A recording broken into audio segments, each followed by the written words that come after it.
저도 이렇게 직접 이제 죄송합니다. 여기 워낙 원료분들이 많으신데 직접 이렇게 뭐 논문을 써서 발표하기는 좀 된 것 같습니다. 사실은 주로 뭐 사회를 보거나 코멘트하는 그런 입장이 있었는데 막상 글을 써서 발표하려니까 좀 부끄럽기도 합니다. 그래서 왜 갑자기 이게 주로 저를 아시는 분들은 제가 이제 뭐 한미 관계 또는 저 북핵 문제 뭐 이런 것들을 주로 한 사람인데 왜 갑자기 저게 비전통 안보가 느닷없이 왜 저러냐 그렇게 궁금해하실 분이 계실 텐데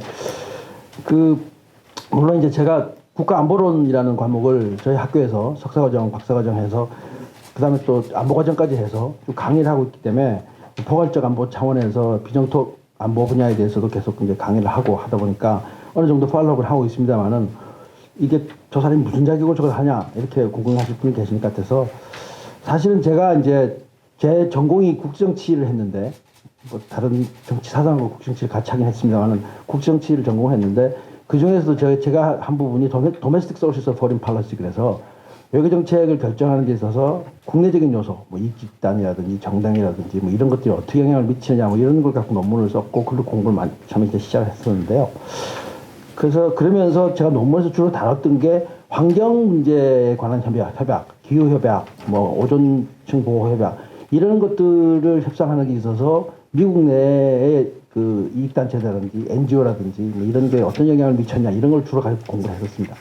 그러다 보니까 환경 문제에 대해서 관심을 이제 학위 쓸 때부터 좀 관심을 가졌고, 그리고 우리나라 이제 국방대학교에 자리를 잡고 강의를 하면서 저희가 이제 안보의 7대 요소, 저희 아시는 분은 아시겠지만 국방대학교가 다른 분야보다도 안보 분야에서는 아무래도 제일 먼저 나서서 또 많은 일들을 하긴 했었고 했는데 거기서 저희가 이제 안보의 개념, 포괄적 안보 개념을 규정하면서 안보의 7대 요소, 구성 요소, 뭐 디멘전이라고 할 수도 있고 엘리멘트라고 할 수도 있고 이런 건데 7대 요소에서 그 군사 말고 군사 플러스 정치, 경제, 그다음 이제 환경, 기술 뭐 이게 쭉 해서 7가지를 이제 했는데 그 중에 하나가 안보입니다. 안보인데 환경입니다. 환경인데 그래서 그 때문에 제가 환경과 국가 안보를 강의를 했고 하다 보니까 이쪽에 이제 관심을 좀 가졌었고 그러다가 중간에 아까 2009년도에 이제 글을 하나 써달라고 그래서 어떻게 쓴 게 이렇게 전열이 나가가지고 그게 이제 비전통 안보에 대한 얘기가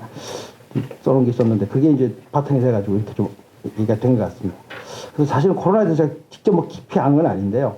코로나 사태가 워낙에 아시다시피 이게 이제 워낙 문제가 심각하다 보니까 국정치 전반에 또 국가안보 전반에 큰 영향을 미친다는 차원에서 나름대로 한번 생각해본 걸 정리를 해봤습니다. 제가 발표할 논문은 한 3 정도 파트입니다. 첫 번째는 이론적인 측면입니다. 이제 비전통 안보라는 것이 어떤 것이고 왜 이게 관심을 갖게 됐고 뭐 이런 것들에 대한 기본적인 그 이론적인 측면이 한 덩어리가 있고 두 번째는 이 코로나 사태로 해서 일어나는 이제 뭐 전염병 문제라든지 또는 이 전반적인 이 비전통 안보라는 분야가 국정치 전체에 어떤 영향을 미칠 수 있느냐. 국제정책 차원에서 평가되고 앞으로 어떻게 될 거고 하는 그런 덩어리가 두 번째 덩어리고요. 세 번째 파트는 이제 저희가 이제 본론으로 들어가서 국가안보. 과연 그러면 코로나 이 사태를 계기로 코로나 사태뿐만 아니라 비전통 안보 분야가 국가안보 전체에서 어떤 영향을 미치느냐. 그래서 우리가 어떻게 앞으로 대응해야 되느냐. 이렇게 한 3덩어리 정도로 정리를 제가 해봤는데 이게 이제 여기 뭐 연구소고 싱크탱크이기 때문에 굳이 이런 얘기를 길게 하지 않겠습니다. 간단하게 뭐 한마디 말씀드리고 그 다음에 이제 두 번째, 세 번째 파트에 집중해서 말씀을 올리겠습니다. 뭐 코로나 사태 이유가 주는 이 엄청난 파괴력에 대해서는 앞에 아까 우리 원장님도 말씀하셨고 관심이 끄게 된 건 뭐 다들 주시에서 하시니까요. 이게 중요해졌는데 이런 이제 비전통 안보라는 것 자체가 이론적으로 어떤 의미가 있느냐 하면 결국은 안보라는 게 군사 위주, 국가 위주 이렇게 가든 국가의 군사 문제, 특히 이제 외부로부터 침입 이게 관심이었는데 이게 이제 국가 안보, 뭐 안보 이렇게 얘기하는 것이 과정을 보면 국가 안보의 확장과 심화 뭐 이렇게 표현합니다. 학계에서는 와이드닝 앤 디프닝 이라는 표현을 쓰는데요.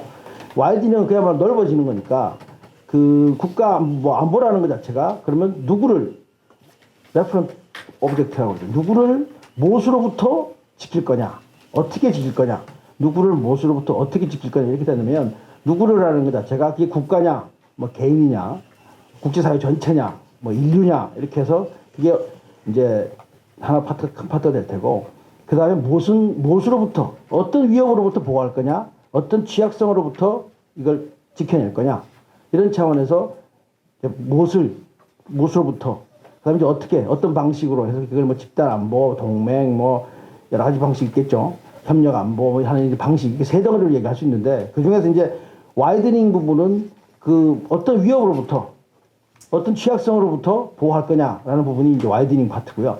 그 다음에 이제 심화라는 파트가 아까 누구를, 이제 보통 국가 이렇게 얘기하다가, 국가라고 하면 이제 국가의 주권, 영토 뭐 이런 거 얘기하다가 이제 국민의 생명 그렇게 가서 그 다음에 국제사회, 일단 국가가 중심뿐만 아니라 이게 결국은 인간 개개인이 중요하다. 그래서 이게 개인 안보가 아니고 인디비주얼 시큐리티가 아니고 휴먼 시큐리티라는 개념이 좀 중요합니다.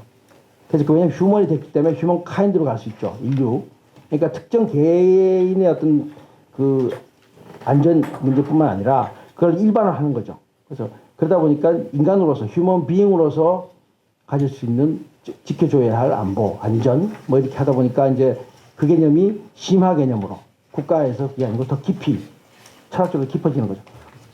이제 범위 넓어지는 것도 사실 관계가 되긴 됩니다. 왜냐하면 누구를 지켜야 되느냐 얘기하다 보면 그 사람 지켜주기 위해서 필요한 요소들이나 지키는데 우리가 초점을 맞춰야 될 부분이 좀 달라질 수 있기 때문에 같이 물리긴 물리다만은 어쨌든 국가안보에서 인간안보로 바뀌는 그게 이제 심화라고 얘기할 수 있습니다. 그래서 이 와이드닝 앤 디프닝을 합쳐서 결국은 다 합치면 포괄적 안보라는 개념으로 우리가 만들어 볼 얘기가 됐고요.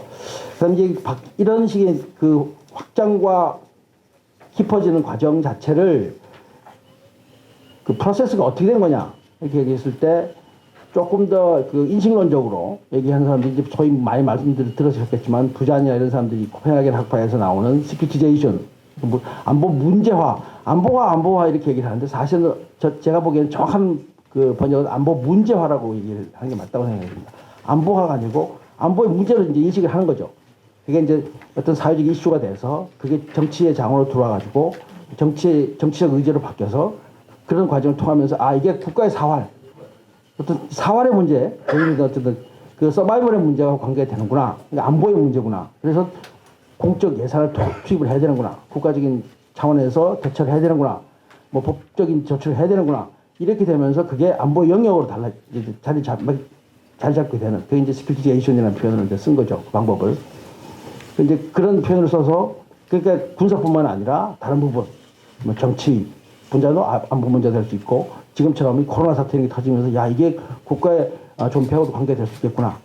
이제 이런 게 그러다 보니까 지역마다 달라질 수 있습니다. 왜냐하면 그 사회가 겪어가는 이 공론의 과정이 다를 수 있고 정치 과정이 다르기 때문에 다를 수 있고 또 심각성이 다르기 때문에 예를 들어서 싱가포르 같은 도시 국가에서는 이런 전염병이 돌면 뭐 바로 사활의 문제가 되죠. 그런데 저희가 코로나 사태가 일어나기 전까지는 저희 나라 같은 경우는 전염병 같은 게 그렇게까지 심각하지 않죠. 사실 뭐 메르스 얘기도 나오고 사스 얘기도 나왔지만 우리가 이게 국가의 어떤 사활이 걸린 문제라고 생각은 안 하는데 이제 지역이나 나라에 따라서는 좀 달라질 수 있죠. 이제 그런 공론을 거친다는 거고요.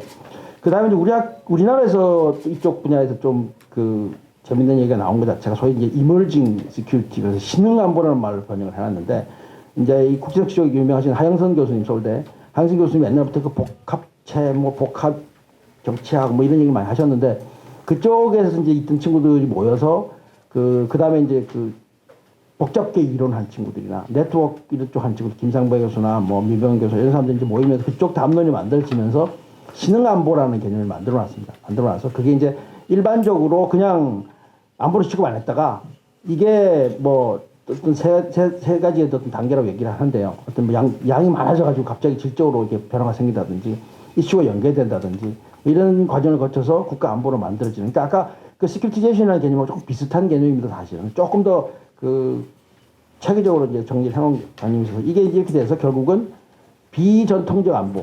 그러니까 쉽게 얘기하면 군사 아닌 부분이 안보의 문제로 국가 또는 그 우리가 살고 있는 집단으로 살고 있는 사회 전체의 문제로 바뀐다. 그래서 이게 이제 이론적으로 이런 것들 때문에 다른 파트에 대한 영향적인 관심이 생긴 거죠. 근데 이 분야의 어떤 특징이라는 것을 보면, 그러니까 여기 보면 김삼계 교수나 이런 사람들이 정적이 보면 표가 하나 있는데요. 여기 7페이지, 7페이지 보면 나와 있는 표를 정리를 해놓은 게 보면, 그러니까 전통안보, 자연 뭐 재해 안보 종류를 쭉 다 집어넣어서 포괄적 안보를 넣어서 두 가지 축으로 얘기를 해서 이제 이렇게 설명해 놓은 겁니다. 그래서 이게 발생이 얼마나 이렇게 널리 퍼져가느냐 속도에 얘기를 하고 그 다음에 다른 것들하고 얼마나 연결성이 있느냐 이렇게 있는데 이 틀 자체는 사실은 그 월드 이코노믹 포럼이라고 아시는 분 아시겠지만 그 다보스 포럼 한 거기 하는 이제 스위스에 있는 연구소에서 이게 벌써 한 나온 지가 제 기억에 한 10년 좀 이상 된 것 같은데 거기서부터 전 세계에 이제 해마다 조금씩 숫자가 늘긴 늡니다. 설문조사를 해서 작년 경우는 보니까 한 2,000명 좀 넘게 그 설문조사를 했던데요. 조사를 해서 매년 향후 10년 동안 일어날 수 있는 그 위험 요소에 대해서 그 전 세계적으로 유명한 전문가 석학들한테 그 설문조사를 해서 이제 쭉 순위를 매겨놓은 게 있습니다. 근데 이제 두 가지 그 척도를 줍니다. 여기가 똑같습니다. 그러니까 하나는 발생 빈도, likelihood, 그 일어날 수 있을까 말까 하는 발생 가능성 부분, 빈도가 아니라 발생 가능성 파트. 두 번째 변수는 뭐냐면 파급 영향.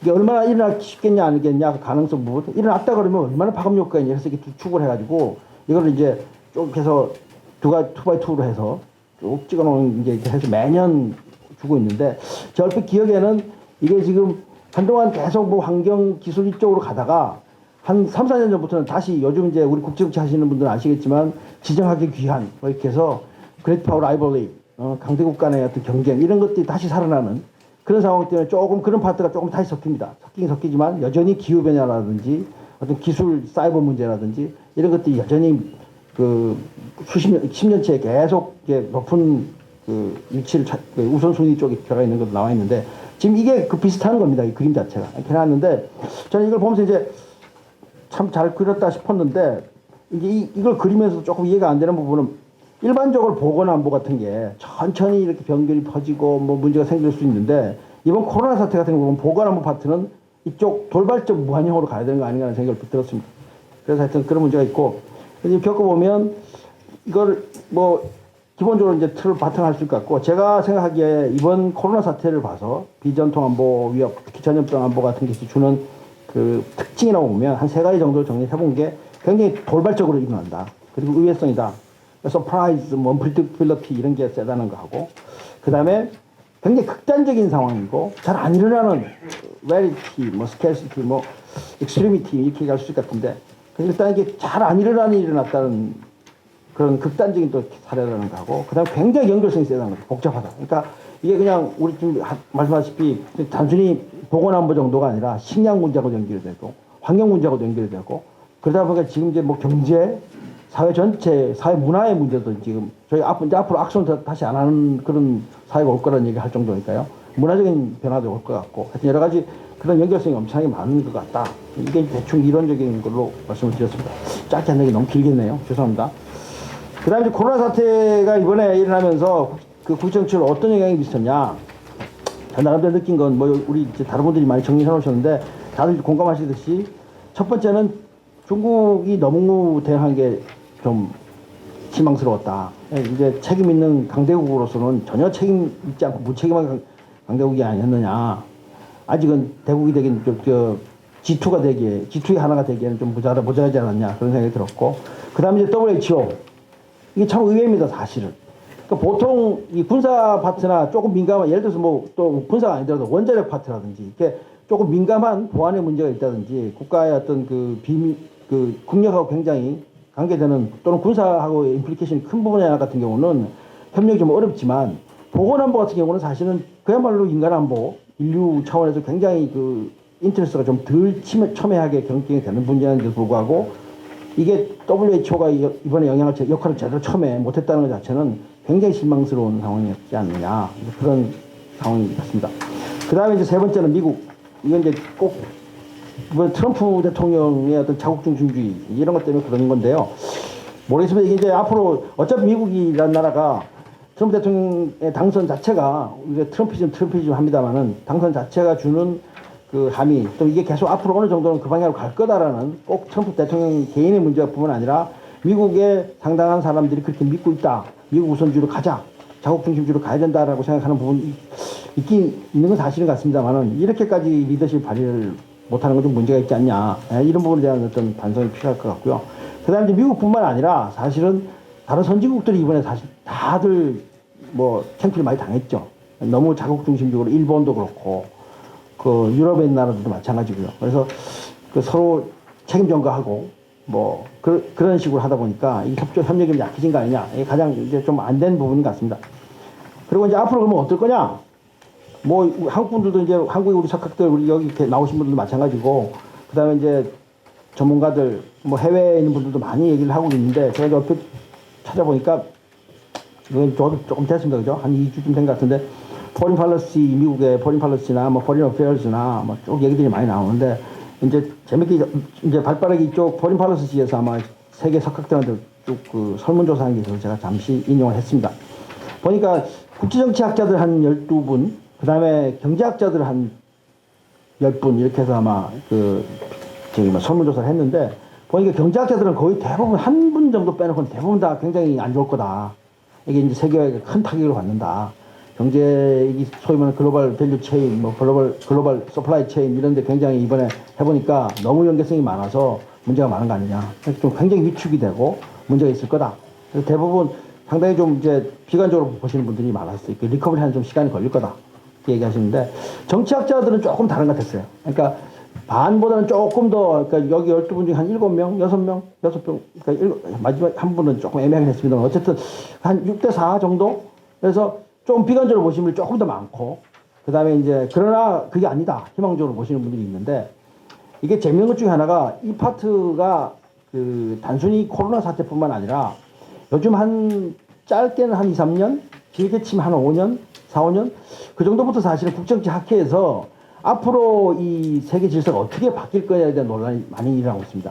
좀 관심 가지신 분들은 책들을 이제 저희 학계 쪽 책, 순수 학술지도 마찬가지고 약간 시사성이 들어가는 포린 어페어즈나 이런 잡지들을 조금 보시면 아니면 그 워싱턴에 있는 싱크탱크들 유명한 데서 한두 군데 나오는 잡지들 이렇게 보면 과연 이 자유주의 국제주의, 국제질서, 리버럴 인터내셔널리즘 이게 어떻게 될 거냐. 왜냐하면 재밌게 이게 공교롭게도 보면 한 30년이 됐습니다.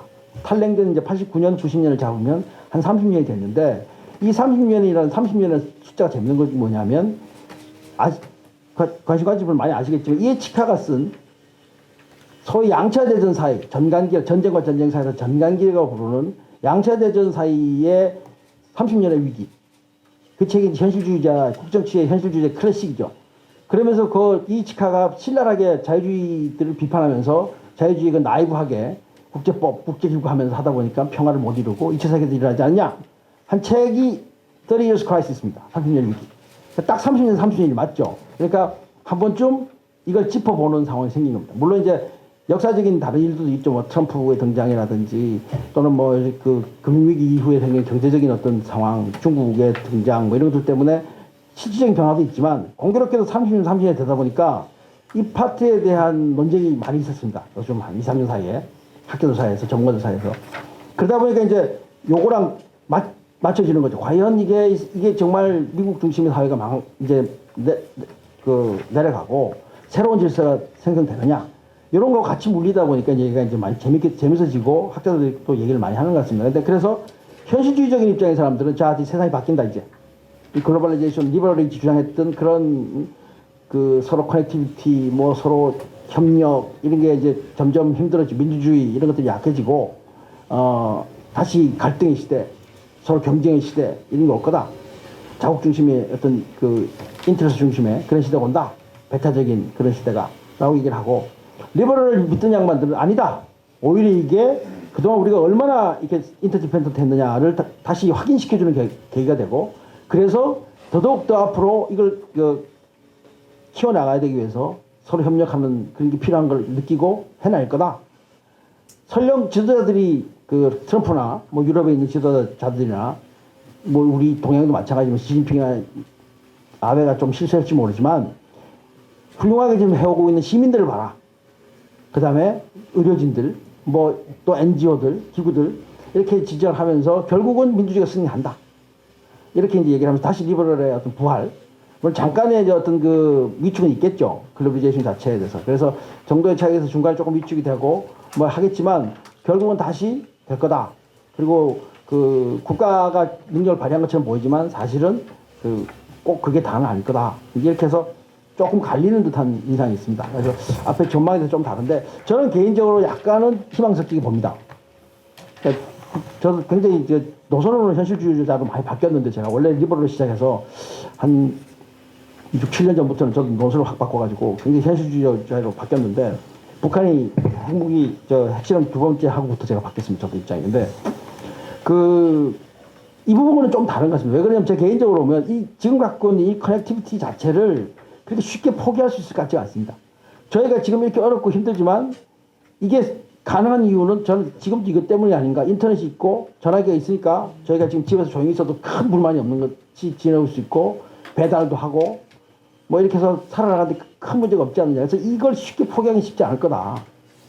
그리고 이쪽으로 분야가 계속 발전이 되는 이 커넥티비티 자체가 주는 혜택이라든지 이걸 없애고 살아가기에는 인간이 돌아가기에는 쉽지 않을 것 같다는 생각이 들어서 저는 개인적으로 다시 회복될 수 있을 가능성이 있다고 생각하고 그 다음에 리더십의 부재 문제도 꼭 물론 미국이 다시 살아나 저는 미국에 대해서도 아직은 희망을 갖고 있습니다. 트럼프가 물론 뭐 아까도 말씀드렸지만 트럼프 개인뿐만 아니라 트럼프 대통령 개인뿐만 아니라 미국의 상당히 이제 배타적으로 되고 뭐 자국 중심으로 되는 그 세력들이 많이 크고 있지만 그러나 꼭 그렇게만 갈 거냐라는 부분에 대해서 조금 회의를 의심 가는 부분이 있고요. 그다음에 꼭 미국이 아니더라도 미국이 그렇게 안 하면 다른 나라들이 나서서라도 굳이 이제 국정지 이론을 얘기를 하자면 뭐 K그룹 시리라는 것도 있습니다. 꼭 이제 필요성을 느끼는 몇몇 국가들이 나서서 할 수도 있으니까. 그래서 리더십의 복원도 가능하지 않겠느냐. 이렇게 되면 저는 조금 긍정적으로 봅니다. 그러니까 뭐 당장은 아니겠지만 조금 시간이 지나서 한 몇 년 지나면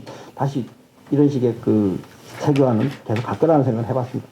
그 다음 국가안보 파트를 말씀을 드리면 국가안보에 대한 영향이라는 게 뭐 이제 어떤 것들이 있냐. 아시다시피 이제 우선 여러 가지 부분에서 우리가 취약성을 많이 봤죠.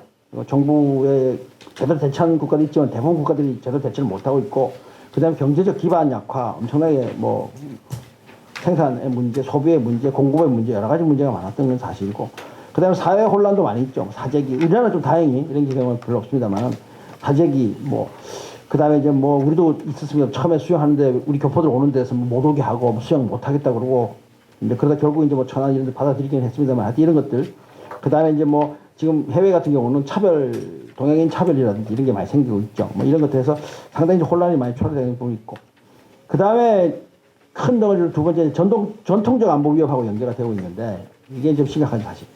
첫 번째 직접 연계를 따져보자면 이게 이제 무기화가 될까 봐 걱정입니다. 그죠?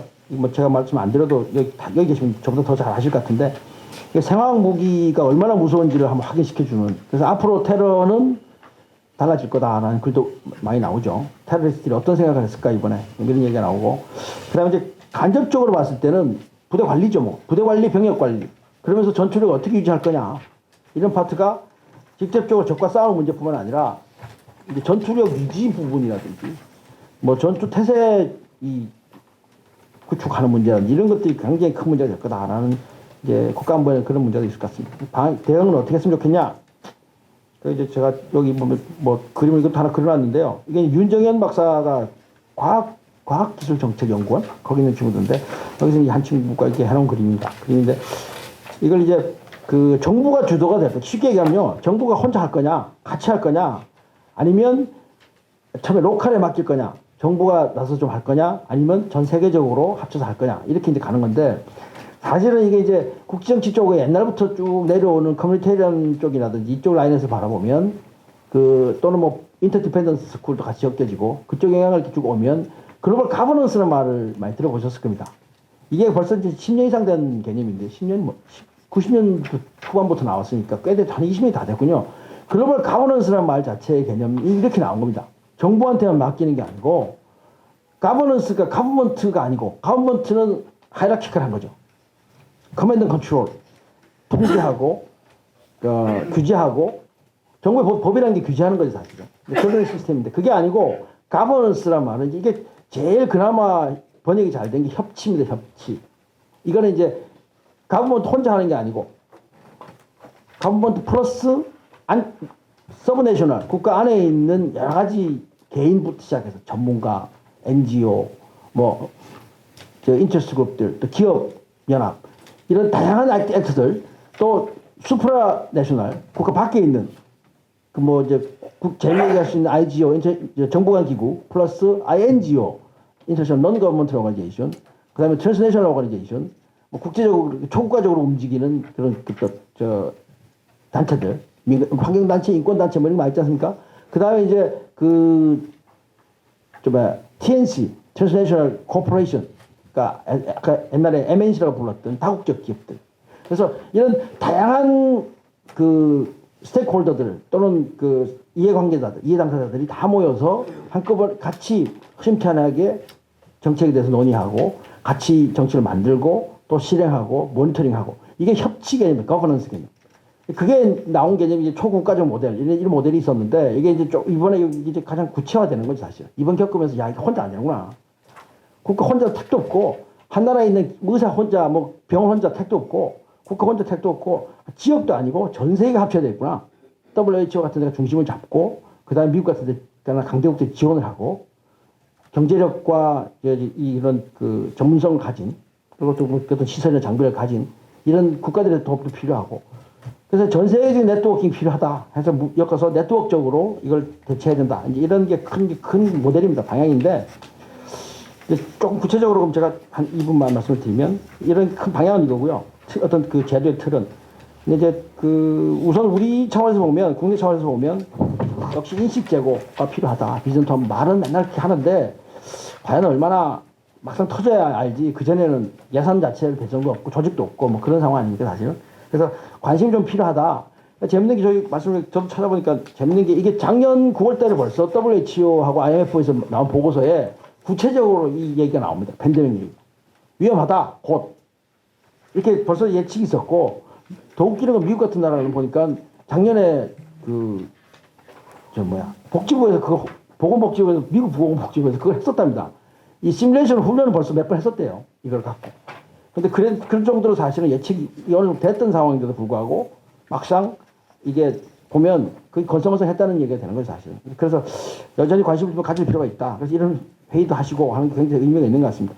그 다음에 이제 이런 비전통 안보가 터지는 것 자체가 돌발적이죠. 아까도 말씀드렸지만 굉장히 의외로 터지고 그러니까 환경 문제 같은 것도 그렇습니다. 이게 눌리고 참다가 터져 나오거든요. 그러니까 기후변화 같은 경우도 쭉 자연이 버틸 만큼 버티다가 더 이상 자정력을 놨을 때 확 올라가는 온도가 올라가는 식으로. 근데 그럼 늦죠. 근데 이제 그걸 알기가 쉽지 않습니다.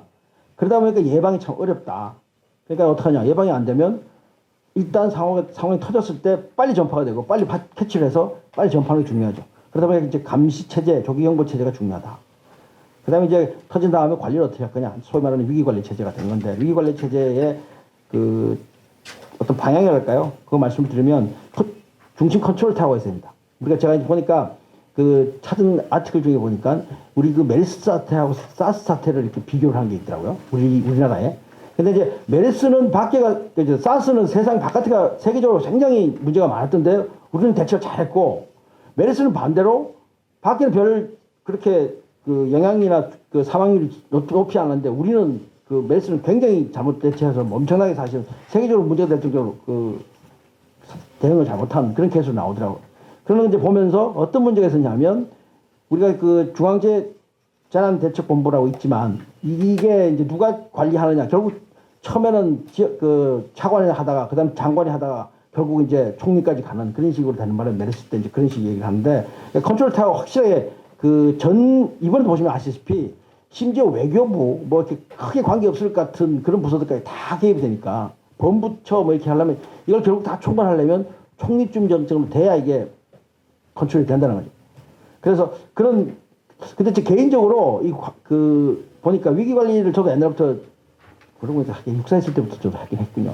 근데 그 위기 관리 체제 할 때 보면 항상 논란이 되는 것 중에 하나가 현장에다 맡기느냐 위로 올리느냐가 문제가 있는데 보면 지금도 위기 관리 우리나라에 사시는 분들이 보면 청와대 가자고 얘기를 하는 경우가 많습니다.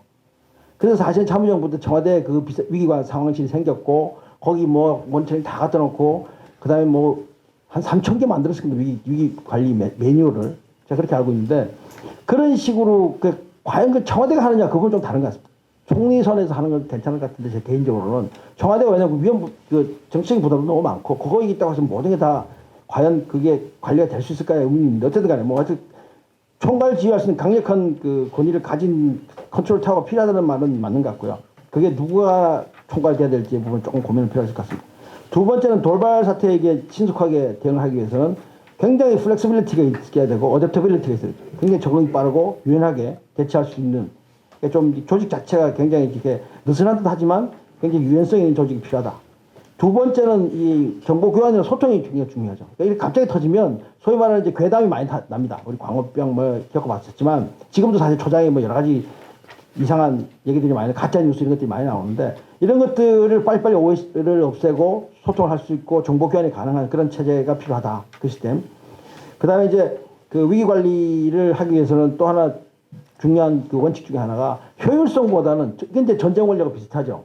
그러니까 이기는 게 중요하죠. 그걸 아주 효율적으로 가장 경제적으로 이기는 자체가 중요한 게 아니고 이럴 때는 빨리 막아내는 게 중요하니까요. 그러니까 효율보다는 효과가 중요하다라는 차원에서 보면 보건성이라는 리질리언스라는 말이 이제 중요해지는 거죠. 이 부분에 대한 것들을 좀 고민해야 되고 보건성과 관계가 된 부분에서는 조직의 어떤 중첩성, 리던던시라는 게 이제 중요한데 이런 것들이 이제 필요하다는 거고요. 그다음에 이제 그 뭐 이런 위기 관리를 통해 하는 것 중에 우리 군도 들어갈 수 있게끔 민간군 체험이 필요한데 여기 요 말씀만 드리고 이제 끝내겠습니다. 저는 이 문제에 있어서는 개인적으로는 군은 항상 지원 체계에 주도할 상황은 아닌 것 같습니다. 어차피 이 비전통 안보라는 것 자체가 군사 안보는 어차피 아니라고 얘기가 되는 규정이 되는 상황이기 때문에 군이 나서서 직접 할 상황은 아니고 이게 단순히 무슨 뭐 문민 통제라든지 이런 차원이 아니고 군은 군으로서 충분히 존중받아야 되고 군사적인 문제를 다루는 것에 대해서 충분히 전문성을 가지는 거고 그거에 대해서 그걸 리스펙트 충분히 받아야 됩니다. 제가 놀란 것 중에 하나가 옛날에 제가 미국 좀 오래 있었는데 한 13년 있었는데 미국에서 그 옐로스톤 이런 데 불이 많이 나지 않습니까? 남은 개들이 옐로스톤 이런 데 불이 나면 한 3, 4년씩 불이 타지 않습니까? 밑에 낙엽이 쌓여 있고. 그래서 한번 굉장히 그게 커진 적, 한 번씩 이제 주기적으로 한 7, 8년마다 커졌다가 또 작아졌다 없었다 뭐 이런 식인데 그때 한번 되게 심각하게 나가지고 뭐 난리가 났었어요. 온 동네 파이어파이터들이 다 가고 뭐 헬기도 가고 그래서 하다가 대학원 생들하고 얘기를 해봤어요. 야, 니네 저 정도 되면 당장 니네 얼마나 많은 군이 갖고 있는 장비도 많고 인력도 많은데 동원해야 되는 거 아니냐? 근데 의외의 대답이, 걔들 대답이 왜 군에 가야 되는데 이런 대답을 해요. 그래서 야, 나라가 지금 저 불이 타서 난리를 치는데 저 동네에 니는 괜찮겠냐? 그건 군대가 할 일이 아니다.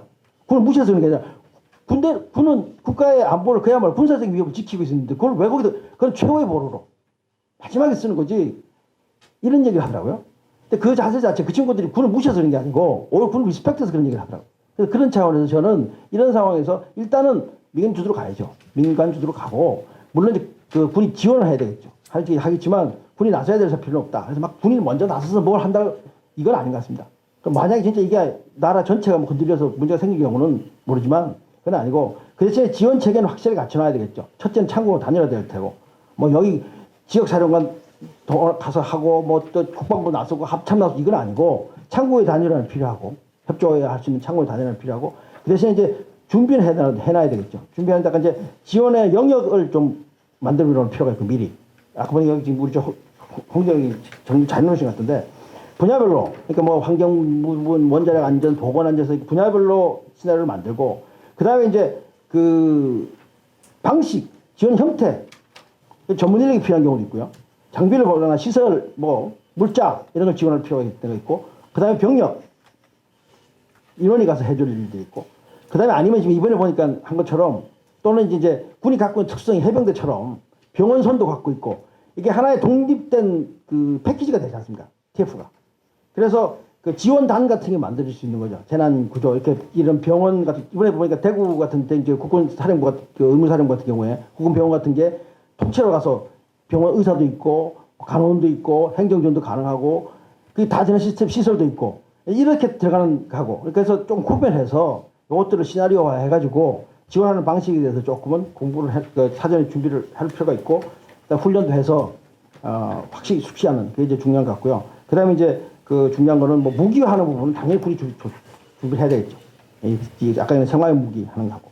그다음에 이제 처음 얘기했던 마지막으로는 이제 국제 협력 체제에 대해서 그래도 관심을 가지고 글로벌 가버넌스 차원에서 좀 협력해야 되겠다 하는 얘기 드릴 것 같습니다. 네, 감사합니다.